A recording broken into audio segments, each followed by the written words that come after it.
Hi, everyone. I am going to share the top 3 things that I would do as a new crocheter if I were you.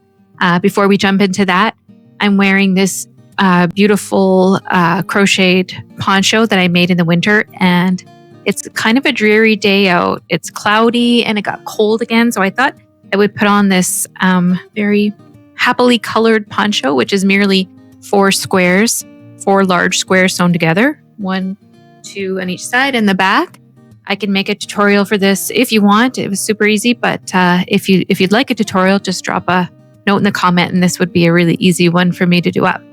Okay, so back to my advice. I've been crocheting for over 20 years now, and these are going to be the top 3 things that I would do if I were a new crocheter again. Because why should you waste as much time as I did? So take it or leave it. Here are the top 3 things that I would do if I were a new crocheter to achieve maximum creativity and fast track my way to more advanced crocheting sooner. Number 1, the first thing I would do is separate yourself from the worsted weight yarns or even the heavier weight yarns. If you just like that weight, go for it, stick with it. But I think a lot of new crocheters tend to stick with worsted weight yarn, medium weight yarn, just because they think that's what they need to do or it's easier. But that I don't hold that opinion. I think crocheting with a finer weight yarn or a thinner yarn is exactly the same as crocheting with a worsted weight yarn. It's the same stitches, it's the same principles that apply. It's just a lighter yarn. If you limit yourself to worsted weight yarns, you're looking at mostly sweaters, maybe some bags, stuffed animals. But if you mix it up a bit with different weights, you can do some really different projects involving various levels of intricacy, but the final project just has a totally different vibe when you use something lighter. Does it take a bit longer? Yes. That much longer? No, not as long as you would think. You get cruising along with your crocheting, and trust me, it goes by a lot faster than you think. And this is because, well, I think watching an intricate pattern or what appears to be an intricate pattern develop is really, really addictive. So my challenge to you is to try it out, to get yourself a finer weight yarn and work up something, a swatch or a project, and see how it feels and see how you enjoy it. I think it'll give you a totally different vibe to your work. Number 2, and this one is huge. Learn to read charts. I shied away from charts for a long time, and this was a huge mistake. When you learn to read charts, a whole world opens up to you creatively. Once you understand the basics of reading charts, you can get crochet patterns from anywhere. You can go to the library, get books out in different languages that contain charts. You can cruise Pinterest. There's literally probably 1 million charts just on Pinterest alone that you could screenshot and try out with different weights of yarns. And it's just unreal the amount of creative potential that is in reading crochet charts.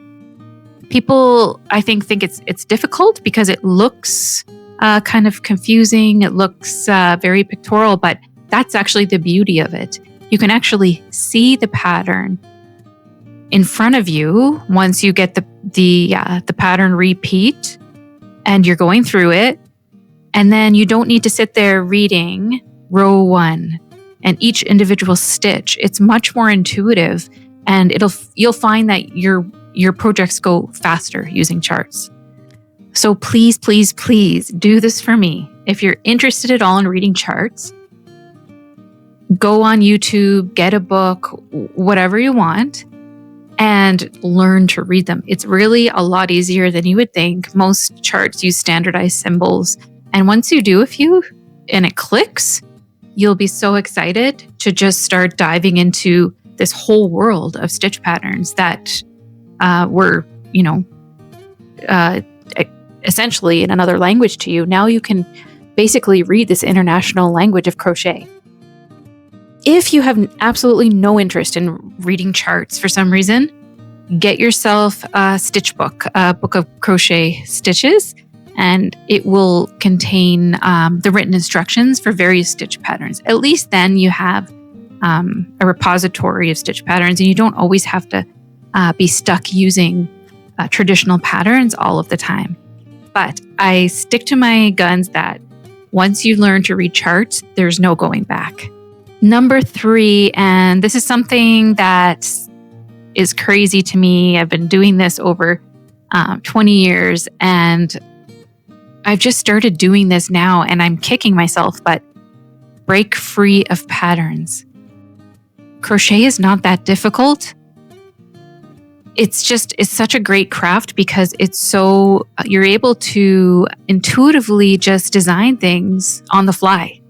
Once you know the basics of crochets, maybe you have a few patterns under your belt, you can abandon that all and just do whatever you want. For example, this poncho, I didn't need a pattern. I saw inspiration on Pinterest that someone had sewed for 4 large squares together, and I thought, okay, well, I can do that. 4 large squares. These ones are large squares, and these 4 squares make up a larger one. I didn't use a pattern at all. It's just so much more creatively gratifying than sitting there reading the chart, checking off the steps, and you learn so much along the way. Worst that can happen, you rip back or try something different. So this is what I think you should do when you're online or looking through books and you see a pattern that you like.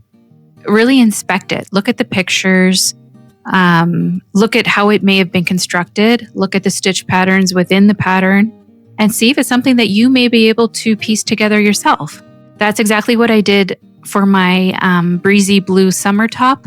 I just fell in love with this one image on Pinterest, and I decided I understood what the construction was basically. So I thought, well, I'm just going to give it a go. Did it turn out exactly like the picture? No, but it turned out good, and it's my own creation, and I didn't need a pattern. All you do is just go for it. Just try it. And then if it's a wearable, try it on frequently along the way. Don't get discouraged when you have to rip back and try a different section again.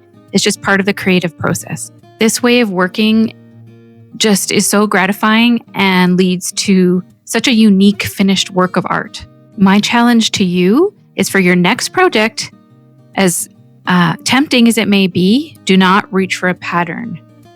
Think about something that you've been wanting to make, find some inspiration if you need to, but just give it a go. What's the worst that can happen? It's just crocheting. So there you have it. If I were starting again today as a new crocheter, those are the 3 things I would do. I wasted a lot of time being addicted to patterns, not wanting to read charts.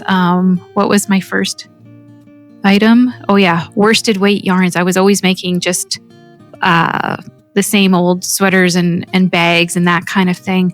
But yeah, just do it.